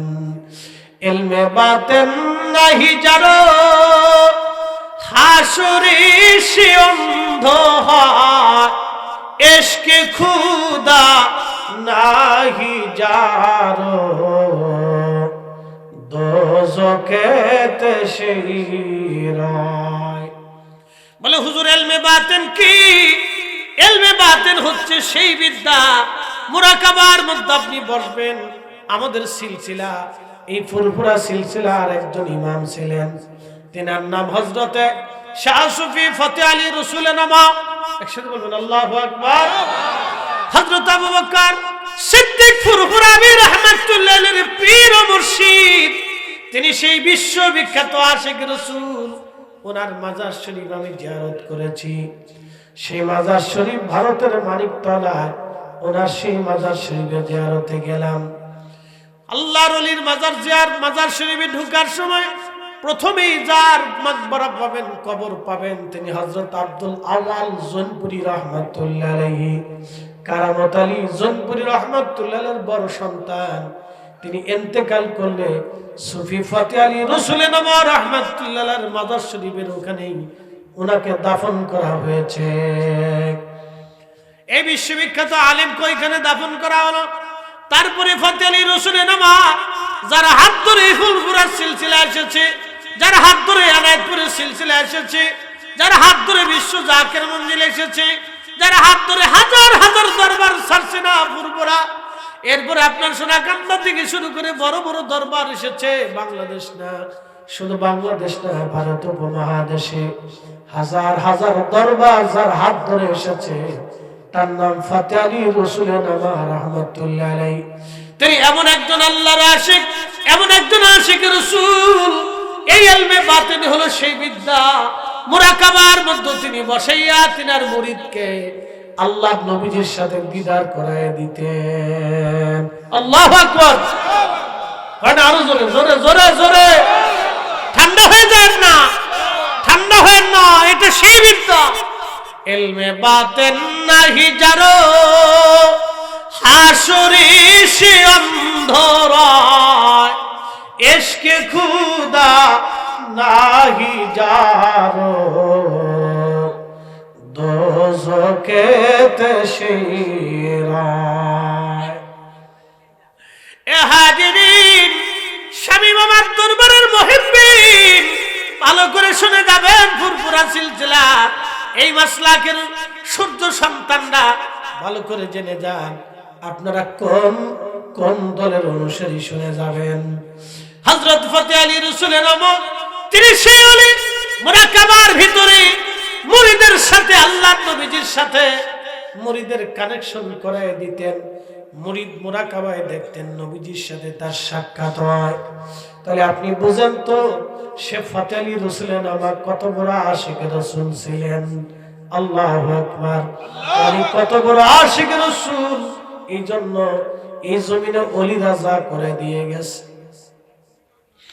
এই জমিনে ওলিরা ইসলামের জন্য যে খেদমত করেছে, আহা, এমন খেদমত পৃথিবীতে কেউ করতে পারবে না। তলোয়ার বিহীন, বিনা রক্তপাতে, বিনা যুদ্ধ দিয়া আল্লাহ ওলিরা এদেশের মধ্যে কালেমার দাওয়াত দিয়েছেন। আচ্ছা আপনারা বলেন তো, এদেশে মুসলমান শাসকরা ছিল ছিল না? সালতানাত ছিল, মুঘল ছিল, নবাবি ছিল, ঘুর ছিল, তুগলক ছিল, কত রাজবংশ ছিল। সবাই ছিল নারী লোভী, সবাই টাকার লোভী, ক্ষমতার লোভী। কি আসতে কোন কে? কিন্তু ইসলাম কারা দিয়ে গেলেন? ইসলাম দিয়ে গেলেন ওলিরা। ইসলাম কারা দিছে? জোরে বলেন, ওলিরা। কোন রাজা বাদশা দেশে ইসলাম দেয়নি। তারা এসে রাজত্ব করছে, অর্থ করে নিয়েছে, শাসন করছে, খাইছে দাইছে, আনন্দ ফুর্তি করছে, আর বাইজি না চাইছে, বেড়ে না চাইছে তারা। আর ওলিরা ঘুরে ঘুরে পাহাড়ে পর্বতে, ঝোড়ে জঙ্গলে, গাছের নিচে থাইকা, গাছের পাতা খাইয়া খাইয়া না খাইয়া তারা মানুষের দ্বারে দ্বারে যায় যে কালেমার দাওয়াত দিচ্ছে।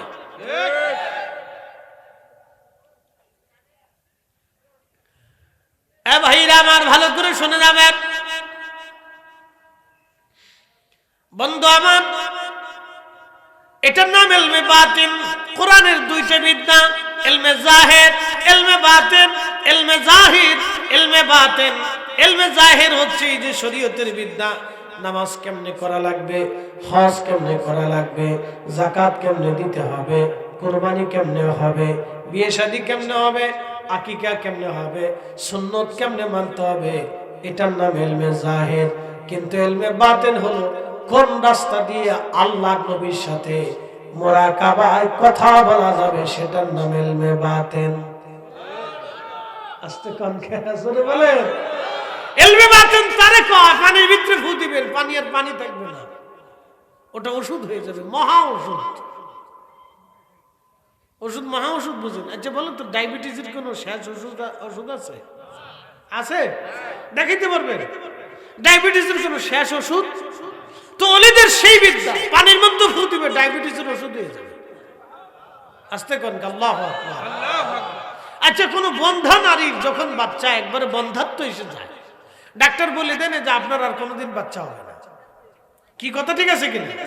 কিন্তু যখন ওলিদের কাছে যায়, তো ওলিদের কাছে যাওয়ার পরে ওলিরা আল্লাহর কাছে দোয়া করে, আল্লাহ আপনি বাচ্চা দিতেই হবে।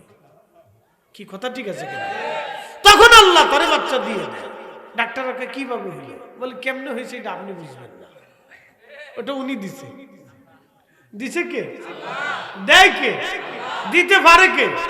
কিন্তু মাঝখান থেকে এমন একজন সুপারিশ করছে যার সুপারিশ আর আল্লাহ ফিরাই নেই। ওটার নাম ইলমে বাতিন। ওটার নাম কি? ইলমে বাতিন। ওই ইলমে বাতিন যদি কারো না থাকে, তাহলে সে হাসের অন্ধ হয়ে উঠবে, অর্থাৎ সে কোনো দিশে খুঁজে পাবে না, রাস্তা খুঁজে পাবে না, হাই হুতাশ করবে, শিক্ষের ঢুকার পারবে। আর ইলমে বাতিন যার থাকবে, আল্লাহ তারে নিয়ে একবারে নিয়ে কোথায় রাখবে জানেননি? একবার আরশে মুআল্লার নিচে নিয়ে বসায় রাখবে যে আপনি আমার মেহমান, আপনি আমার কি মেহমান। মেহমান যেমন আজকে আমার শামীম ভাই, তিনি আমাকে নিয়ে আস্তে করে ভিতরে নিয়ে বসেছেন, হুজুর কেবলা নিয়ে ভিতরে বসে আমারও সুন্দর করে খাওয়াইছেন। তা আমি আপনাদের ওনার পার্সোনাল মেহমান, এই জন্য কিন্তু ভিতরে নিয়ে গেছে। কথা ঠিক আছে কিনা? যে আমার দাওয়াত করেন সেই জন্য ভিতরে নিয়েছে। কিয়ামতের ময়দানে ওলিদেরকে আল্লাহ ডাক দিয়ে দাওয়াত করে নিয়ে যাবে, আপনি আসেন আমার পার্সোনাল মেহমান, আপনি আরশে মুআল্লার নিচে বসে থাকেন, এইখানে আপনার জায়গা। জোরে কোন আল্লাহু আকবার। এই জন্য কবি ঠিক লিখছে, ইলমে বাতিন নাহি জারো হাসরে সে অন্ধ হয়, ইশকে খুদা নাহি জারো দোজখেতে শিরায়। যদি ইশকে খুদা না থাকে তাহলে জাহান্নাম ছাড়া কোনো রাস্তা নাই। বলে ইশকে খুদা কি? ফজরের নামাজের সময় প্রচন্ড শীত, আপনি আল্লাহর ভয়ে শীতের ভিতরে যখন নামাজের কাতারে দাঁড়াবেন, এটাকে বলে ইশকে খোদা। বুঝাইতে পারছি? এটার নাম ইশকে খোদা। ইশকে খোদা কি বুঝে যা?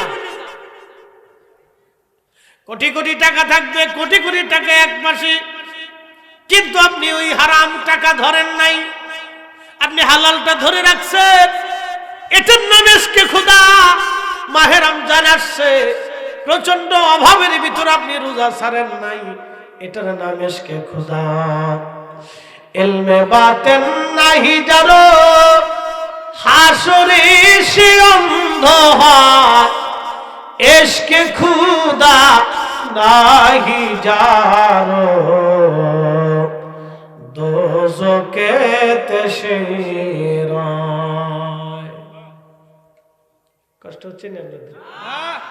বুঝা টুজা যাইতো তাহলে একসাথে জোরে বলেন তো আল্লাহু আকবার। একটু মহব্বতে আল্লাহুম্মা সাল্লি আলা, হ্যাঁ জবান খুলে।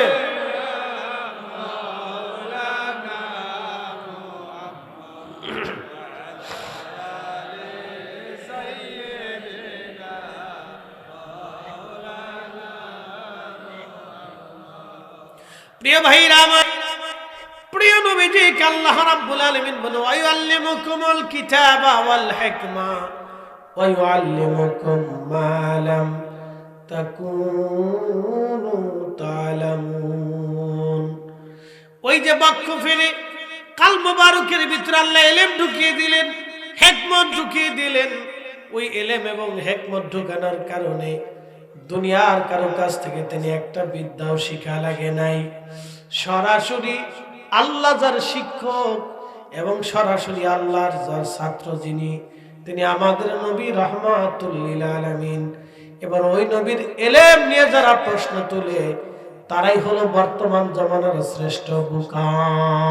কথা ঠিক আছে কিনা? ও রাসূলের এলেম নিয়ে যারা প্রশ্ন তুলে তারা দুনিয়ার সবচেয়ে বড় বোকা। তার মতো বোকা পৃথিবীতে কেউ হতে পারে না, অনেক বড় বোকা। ইসি, এ লোকটা বুঝেই না, দিনই বুঝে না। প্রিয় উপস্থিতি, ভালো করে বুঝে যাবেন। প্রিয় নবীজি, আল্লাহ রাসূল বলেন সাহাবীরা রে, এলেম এবং হিকমত আল্লাহ ঢুকিয়ে দিলেন। তারপরে আমার জন্য বোরাক আনা হলো। বোরাকের পিঠে চড়তে যাব। ঠিক এই সময় বোরাক লাফালাফি করে। জিবরাইল আমিন ধমক দিয়ে বললেন, বোরাক রে সাবধান, লাফাইও না। তোমার পিঠের উপরে আজকে যে চড়বে উনি সৃষ্টির সবচেয়ে দামি মেহমান। ওনার মতো দামি মেহমান আর কখনো আসে নাই, আর কখনো হবে না। বোরাক রে, ওনাকে আল্লাহ দাওয়াত করেছেন, ওনাকে আল্লাহ দাওয়াত করেছেন তার মেহমান হওয়ার জন্য। বোরাক রে, লাফালাফি করবে না, সাবধান হ বোরাক, উনি আল্লাহর মেহমান আজ। প্রিয় নবী বললেন, বোরাক ভয়ে চুপসে গেল। শরীর থেকে টপ টপ টপ টপ করে ভয়ে ঘাম আসতে লাগলো বোরাকের। আমি বোরাকের পিঠের উপরে চললাম। বোরাক রওনা দিল।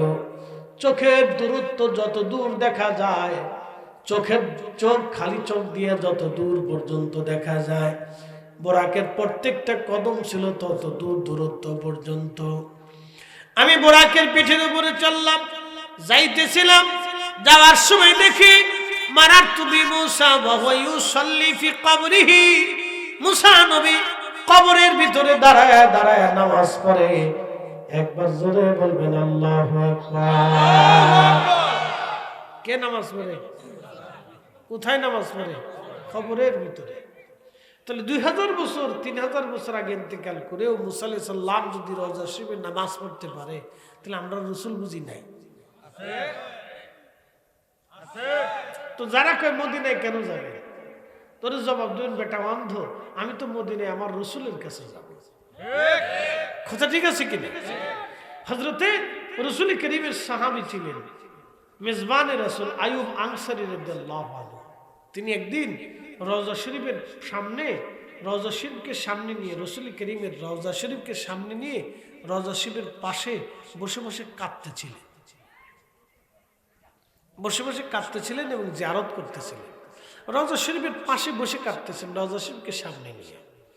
দেখেন, তখন মারওয়ান ইবনে হাকাম, এই শয়তানের নাম শুনছেন, মুনাফিক ছিলেন, বড় শয়তান ছিলেন মারওয়ান ইবনে হাকাম। এটা এসে পিছন দিক থেকে ধমক দিয়ে বলতেছে, হে আল্লাহর বন্দা, তুমি জানো তুমি কি করতেছ? মানে ও বুঝাচ্ছে তুমি শিরিক করতেছো, বিদআত করতেছো। মারওয়ান ইবনে হাকাম সেই দিন শিরিক আর বিদআতের মাসলা দিতে যায় সাহাবীকে, বুঝতে পারছেন? এখনকার মতো এরকম আর কি। মারওয়ান ইবনে হাকাম শিরিক আর বিদআতের মাসলা দিতে যে ধমক, যাই আল্লাহর বন্দা, তুমি কি জানো কি করো? তখন হযরত রাসূল করিমের সাহাবী মেজবানে রাসূল আইয়ুব আনসারী রাদিয়াল্লাহু আনহু মাথা ঘুরায় দেখেন মারওয়ান ইবনে হাকাম চিল্লাচিল্লি করতেছে। তখন মারওয়ান ইবনে হাকাম দেখে, আরে উনি তো মেজবানে রাসূল, রাসূলের সাহাবী, আমি কারে ধমক দিয়ে বসছি? তো মারওয়ান ইবনে হাকামকে হযরত আইয়ুব আনসারী রাদিয়াল্লাহু আনহু বললেন, হে মারওয়ান, তুমি কি বুঝাইতে চাচ্ছ? আমি আমার রাসূলের কাছে আসছি, ওয়ালা মাতিল হাজার, কোন পাথরের কাছে আসি নাই, আমি নবীর কাছে এসেছি। একসাথে বলুন আল্লাহু আকবার। না হয় না, আরো জোরে বলুন, জোরে জোরে জোরে, জিম টিম দিয়ে না, সাহাবীদের ঈমান বুঝে দাও। ধমক দিয়ে বলতেছেন, হে মারওয়ান, আমি আমার রাসূলের কাছে আসছি, ওয়ালা মাতিল হাজার, কোন পাথরের কাছে আসি নাই বেটা। আমি আমার রাসূলের কাছে বসছি, কোন পাথরের কাছে বসি নাই। তাদের বক্তব্য ছিল, আমি রাসূলের কাছে আসছি রে বেটা, আমি তো কোনো পাথরের কাছে আসিনি। তুমি আমরা কি বিদআত আর শিরক বুঝাইতে আসছো?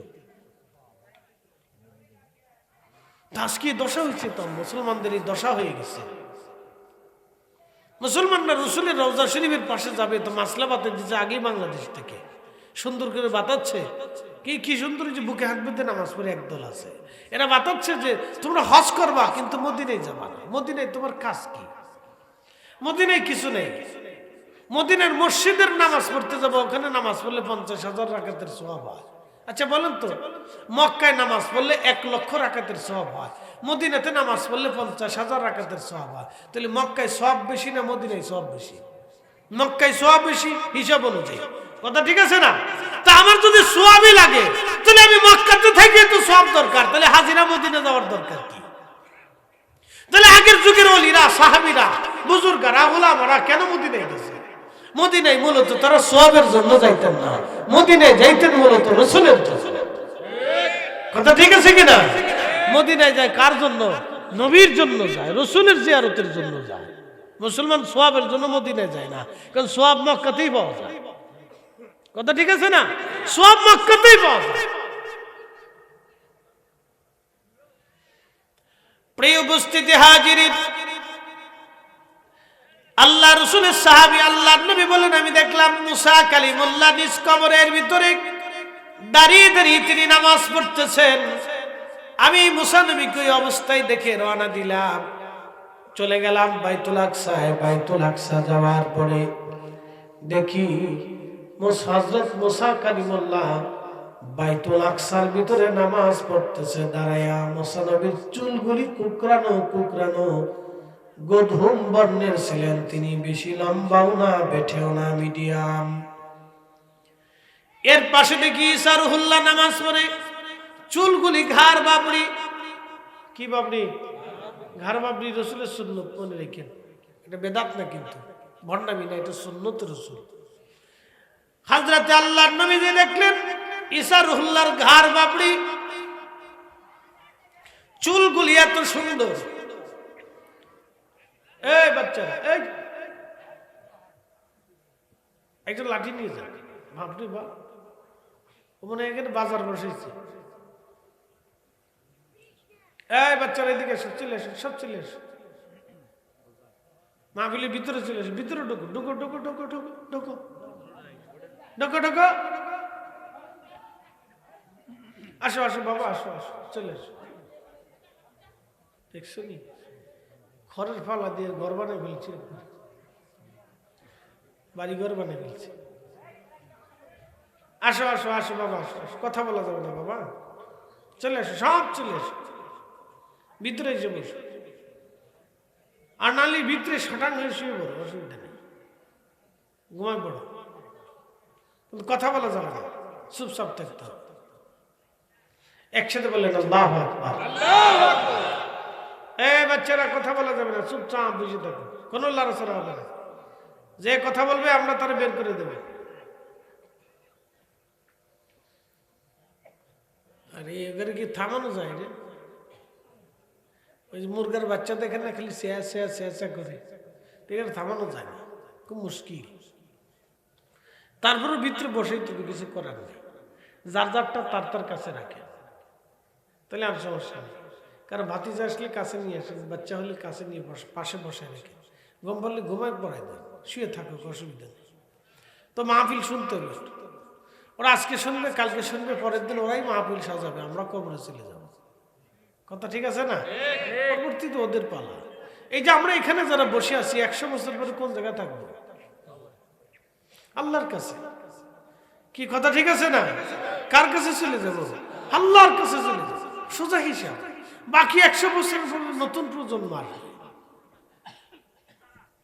তারা নাস্তিক হবে না, মুসলমান হবে না, জিকির করবে না, করবে না, আমরা জানি না। না হাফ প্যান্ট পরে রাস্তা দিয়ে হাঁটবে, না লেংটি পরে হাঁটবে, আমরা তাও জানি না। এখন যে অবস্থা হয়েছে, বাকি 20 বছর পরে বলাবেন হাফ প্যান্ট পরে রাস্তা দিয়ে হাঁটবে। সিস্টেম তো এরকম হয়ে গেছে। কথা ঠিক আছে না?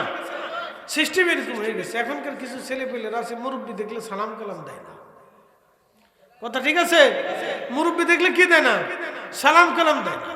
মুরব্বী দেখলে সালাম কালাম দেয় না। তার মানে আগামী প্রজন্ম এইভাবে যদি চলে, তাহলে আমাদের আগামী প্রজন্ম ধ্বংসের দ্বার প্রান্তে চলে গেছে, বেশি দিন নেই। বৃদ্ধাশ্রম রেডি করে, ওখানে থাকতে হবে। যদি এইভাবে চলে তাহলে বৃদ্ধাশ্রমে কুলাবে। এই জন্য সন্তানকে প্রথমে রাসূল করিম বলছেন, তোমরা সন্তানরা যখন জন্ম নিবে তখন তোমরা সন্তানদেরকে আমি রাসূলের মহব্বত শিখাবো। আল্লাহু আকবার। কার মহব্বত শিখাতে হবে? রাসূলের মহব্বত শিখাবা। 2 নম্বরে আমার আহলে বাইতের মহব্বত শিখাবা। 3 নম্বরে আদব শিক্ষা দিবা, কোরআন শরীফ শিক্ষা দিবা। আল্লাহ রাসূল ওসিয়ত করেছেন তোমরা তোমাদের সন্তানদেরকে এগুলি শিখাবা। কিন্তু দুঃখের বিষয় আমরা আমাদের সন্তানদেরকে এগুলো শিখাই না। আর কেউ কেউ আছে ইঁদুরের বাচ্চার মতো সন্তান জন্ম দিয়ে রাস্তায় ছাড়িয়ে দিছে। কোরআন হাদিস লেখাপড়া কিচ্ছু না, ইঁদুরের বাচ্চার মতো খালি ঘুরতেছে। বাচ্চা জন্ম দিয়ে রাস্তায় ছেড়ে দিছে, বাস চলতেছে ওইটা। কি যে অবস্থায় দেশে, ভাবলে গা শির উঠে। 5 লক্ষের মতো শিশু এদেশে, কত শিশু রাস্তায় রাস্তায় ঘুরে। কার বাচ্চা, কার সন্তান, কার মা, কোনটা মা? কয় মা নাই। কি বাবা কই? বাবা জন্ম দিয়ে চলে গেছে। 5 লক্ষের মতো এরকম কত শিশু রাস্তায় রাস্তায় ঘুরে সারা বাংলাদেশে, এতিমখানায়, দুস্থখানায়, এখানে সেখানে ঘুরতেছে। তাহলে এইভাবে যদি চলে তাহলে আগামীর প্রজন্ম বংশ বাংলাদেশের জন্য ভয়ঙ্কর পরিবেশ আসবে, কল্পনা করতে পারবেন না। শুনে যান টাঙ্গাইলবাসী, ঘাটাইলের মুসলমান, ভালো করে শুনে যাবেন। আল্লাহর নবী বললেন আমি বাইতুল আকসায় চলে গেলাম।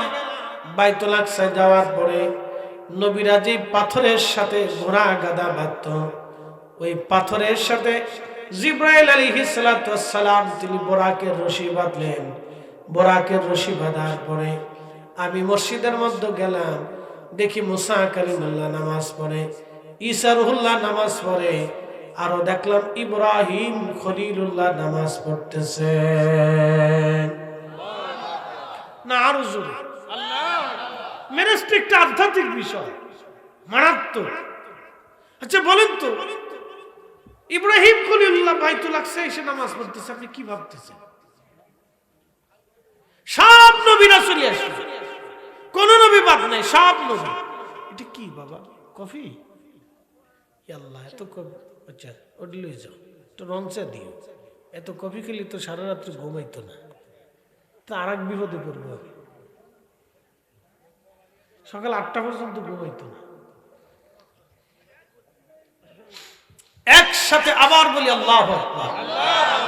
সব নবী একসাথে বলেন, কয় নবী? জোরে বলেন, জোরে বলেন। ভারতের পূর্ব পাঞ্জাবে সিরহিন্দে 25 জন নবী, 3 জন রসুলের মাজার আছে। পৃথিবীতে যত নবীরা যেখানে ঘুমাইছেন সব নবীরা বাইতুল আকসাতে উপস্থিত হইল। বিশ্বাস হয় না আপনাদের? হয়নি? হয়নি? আচ্ছা আমাদের কি দেহ যায় না রুহু যায়? জোরে বলেন। রুহু কোথায় যায়? আল্লাহর কাছে যায়। কথা ঠিক আছে কিনা? রুহু কোথায় যায়? আল্লাহর কাছে যায়। যে রুহু নিয়ে গেল তারা কি দেখা গেছে? যে রুহুটাকে নিছে সেই রুহুটাকে কি দেখা গেছে? কোন রাস্তা দিয়ে গেল সেই রাস্তা কি দেখা গেছে? কিন্তু রুহু ছিল, এটা সত্য। রুহুরে নিয়ে গেল, এটা সত্য। যে নিল সেও সত্য, যার হুকুমে নিল সেও সত্য, যে জগতে নিল জগৎ সত্য। এই জন্য আল্লাহ বলেন অবিল আখিরাতে হুম ইউকিনুন, তোমরা আখিরাতে বিশ্বাস করো। নাস্তিক বলে খোদা দেখি না তো খোদা মানি না। নাস্তিকরে বললেন বেটা তুই তো নিজের আগে দেখ, খোদা পরে দেখ, আগে তোর নিজেরে দেখ বেটা, তুই নিজেরে দেখ, তোর নিজেরে দেখতে পারিস কিনা। কি কথা ঠিক আছে কিনা? যে তোমার কপালে চোখ দিয়ে তুমি তোমার নিজের আগে দেখো। যা বাবা চলে যা, তোর লটপটি চটপটি খেয়ে আসিস যা।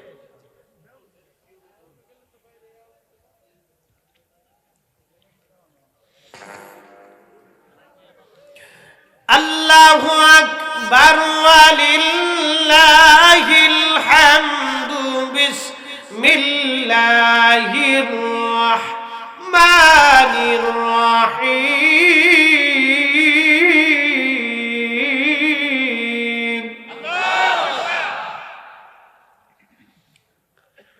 ইয়া আইয়াতুহান নাফসুল মুতমাইন্না তুরজিই إلى ইলা রাব্বিকি রাদিয়াতান মারদিয়া ফাদখুলি ফি ইবাদি ওয়াদখুলি জান্নাতি।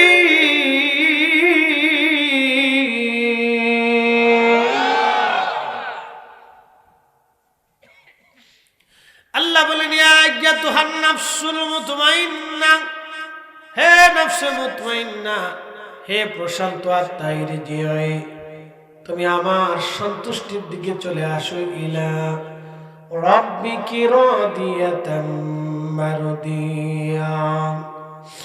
আল্লাহ বানাইলেন কত জাতি,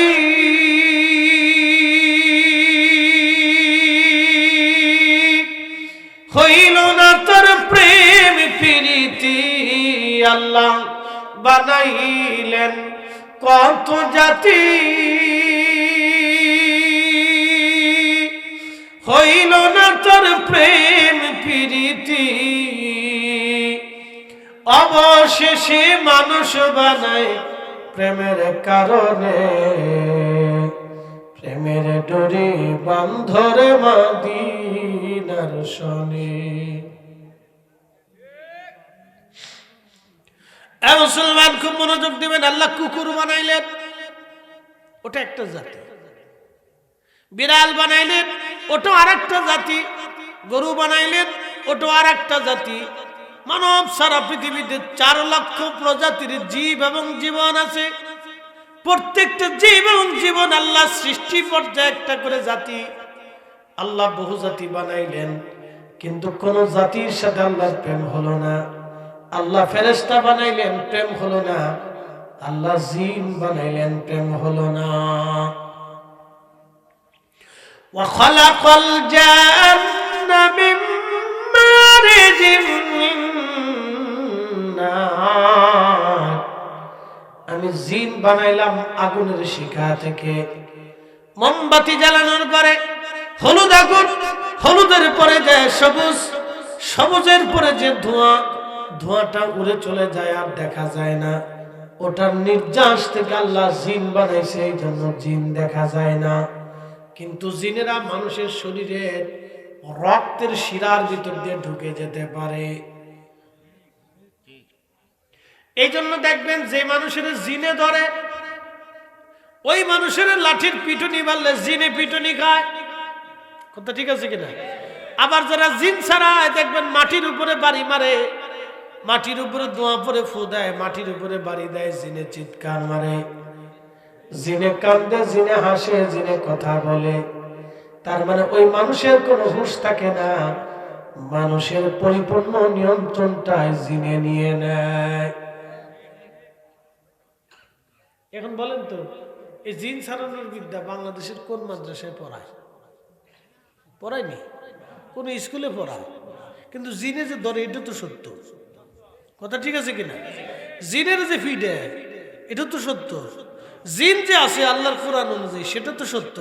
বিজ্ঞান কই জিন টিন কিছু নেই। আপনি বিজ্ঞানের কথা এক পাশে রাখেন, বিজ্ঞান হলো বাস্তববাদী। তার এই শরীর কাটে টাটে পরীক্ষা নিরীক্ষা করে এটার ভিতরে যা পায় ওটা বিশ্বাস করে, আর এটার বাহিরে যা আছে ওটা এটা মানে না। কথা ঠিক আছে কিনা? বিজ্ঞান হলো বাস্তববাদী। তো জিন শরীরে আসে, মানুষ ধরে, মানুষকে ধরে, জিন ছুটানো হয়, জিন ছাড়ানো হয়, জিনের বোতলে ভরে, জিনের শাস্তি হয়। জিনের একটা জগৎ আছে, কোহে কাপ, এটাও আছে, জিনদের রাজধানী। জিন সৃষ্টি করছে আল্লাহ, এটাও সত্য। জিন বানাইছেন আল্লাহ ইবাদতের জন্য, কারো 5,000, কারো 10,000। জিনদের আদি পিতার নাম ছিল তারান্নুস, হায়াত পেয়েছিল 60,000 বছর। ওর উপাধি ছিল আবুল জিন। জিন জাতির সর্বশেষ দাইল আল্লাহ ছিল, তার নাম ছিল হামুস। হামুসের পোলা ছিল খবিস, খবিসের স্ত্রী ছিল নীলবিস। এটা দুইজনের মাধ্যমে আল্লাহ একটা সন্তান দিল, তার নাম ইবলিস। ইবলিসের পোলার নাম হাম, হামের পোলার নাম ইবলিসের পোলার নাম তালকিস, তালকিসের পোলার নাম হাম, হামের পোলার নাম হিম। তো হিম আসছে রসুলের কাছে, এসে সালাম দিছে, তখন হিম বুড়া হয়ে গেছে। তো আল্লাহ নবী বললেন, হিম তুমি আসছো কেন? শয়তানি করার জন্য? বলে, নাই ইয়া রাসূলুল্লাহ, আমি আসছি আপনার কাছে কালেমা পড়ে মুসলমান হওয়ার জন্য। বলে তোমার পরিচয় দাও। বলে আমার আব্বা হিম, হ্যাঁ, আমার তার বাবার নাম তালকিস, তার বাবার নাম ইবলিস, তার বাবার নাম খবিস, তার বাবার নাম হামুস, আমরা ইবলিসের বংশধর। বলে তাহলে তুমি শয়তানির জন্য আসছো? বলে না ইয়া রাসূলুল্লাহ, আমি আপনার সাথে দুষ্টুমি করার জন্য আসিনি, আমার পাঠাইছিল দুষ্টুমি করার জন্য, কিন্তু আমি আপনার কাছে কালেমা পড়ে মুসলমান হয়ে গেলাম। তাহলে আমার কাছে যে ইবলিস আছে, শয়তান আছে, ওরা আর কি আমরা মুসলমান বানাইতে পারছি না? তাহলে যেন আমরাও আপ, রসুল আপ, এক জিনিস না। কথা ঠিক আছে কিনা? এক না, এক কাতার আইনেন না, তাহলে নাফরমানের কবরে যেতে